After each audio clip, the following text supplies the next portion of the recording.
today a person wears the monastic habit without washing away the stains on his soul or erasing the marks which past sins have stamped upon his mind. Indeed, he may still take lustful pleasure in the fantasies these sins suggest. He has not yet trained his character so as to fit his vocation, nor does he grasp the purpose of the divine philosophy. Already he has developed a Pharisaic superciliousness, being filled with conceit by his robes. He goes about carrying various tools, the use of which he does not understand. By virtue of his outward dress, he lays claim to a knowledge which in reality he has not tasted even with the tip of his tongue. He is a reef, not a harbor, a whited sepulchre, not a temple, a wolf, not a sheep, the ruin of those decoyed by his appearance. Unable to endure the strictness of life in their monastery, such monks run away and swarm into a city like a party of revelers.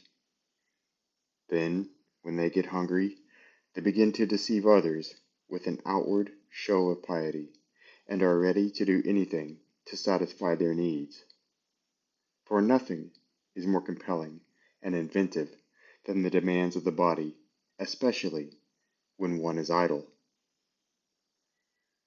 Their techniques get more and more cunning and ingenious.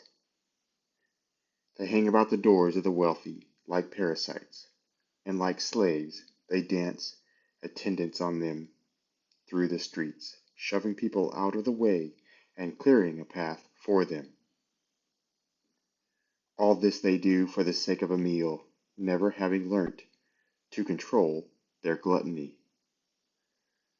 Nor do they obey Moses and carry on their girdle a trowel for covering their excrement. Deuteronomy 23, verse 13. They do not realize that indulgence in gluttony leads only to further hunger, and that they should satisfy the needs of the body only with whatever food is at hand, thus quelling their shameful and disordered appetites.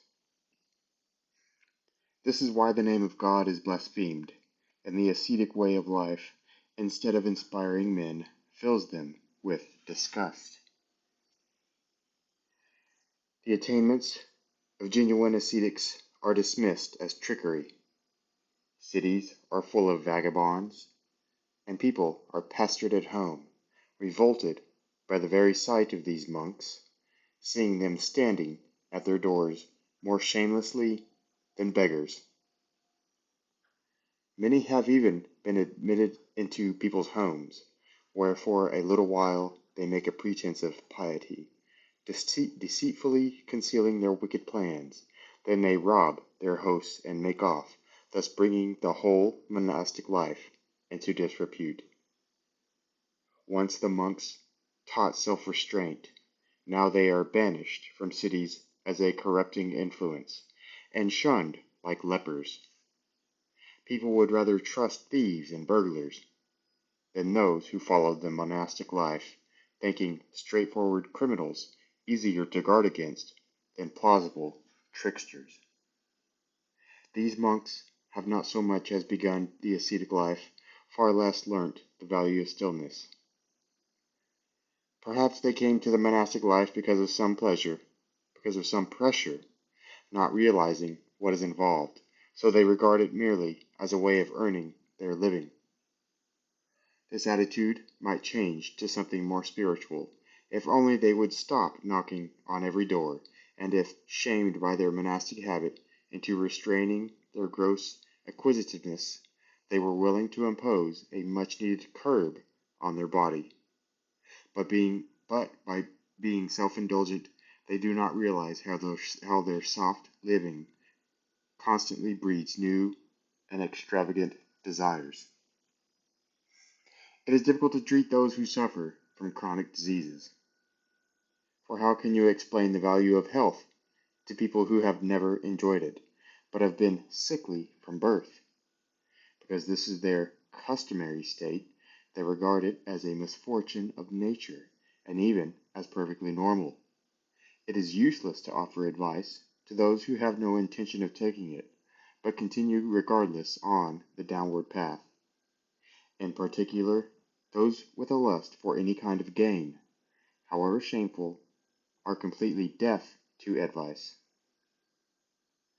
As for ourselves, who claim to have renounced worldly life and its desires in our longing for holiness, and who profess to follow Christ, why do we entangle ourselves once more in worldly distractions?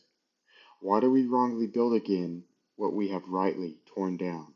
Why do we share in the folly of those who are disloyal to their vocation?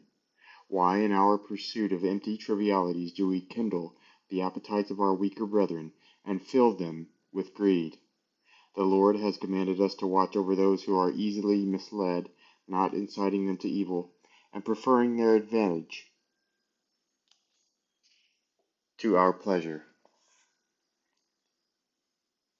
In this way, by not following our own unconsidered impulses, we help many of our simpler brethren to be more careful and set them an example by our attitude to worldly concerns. Why do we attach such value to material things, seeing that we have been taught to despise them?